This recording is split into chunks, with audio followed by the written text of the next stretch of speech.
stinging nettles too. Yeah. I know exactly what those look like. I've only learned by experience twice. I was caught by them, and I finally learned what they were. Yeah. First time we were caught by them, I knew what they did to us, but I had no idea. No one ever told me about stinging nettles on the Tibuacy Riverbank. Okay.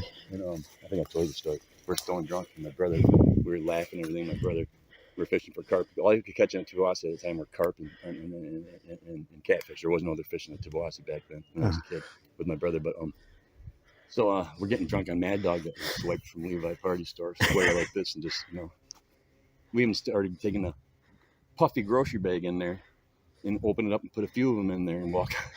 As kids, we didn't get stopped or anything. But anyways, I learned the stinging nettles that day because we walked to them to get to the riverbank to fish. Yeah. And we were all stoned and everything. Before you know it, we're laughing and everything and wrestling with my brother. And he rolls in the ground, gets up, and he had stinging nettles. He rolled. Oh, jeez. Freaking out.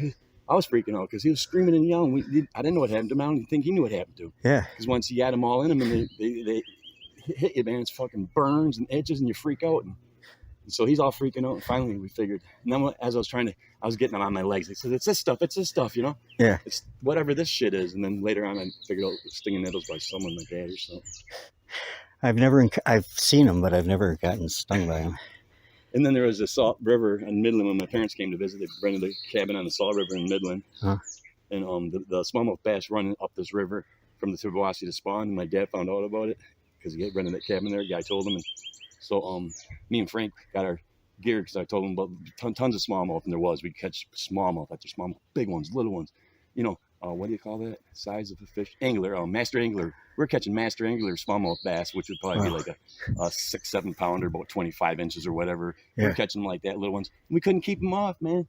They were all over this river. But before we got there, it was warm enough where we didn't take our waders because we knew we were crossing the river, but we can do that without waders because it was a beautiful day, this nice warm spring day when they were spawning, and we walked through them. I already knew what they were. I saw them before, but I didn't see them because me and him were yapping, interested in getting to the river. And we walked through a good batch of them, got to the river, and we started freaking out. And then they would burn. Our legs were just burning. Oh, jeez. Oh, it's bad. Wow. It takes a while, too. It lifts your body temperature up, too, when this happens. Oh, does it? Yeah, you get hot and warm and freaking out. It lasts a while, too.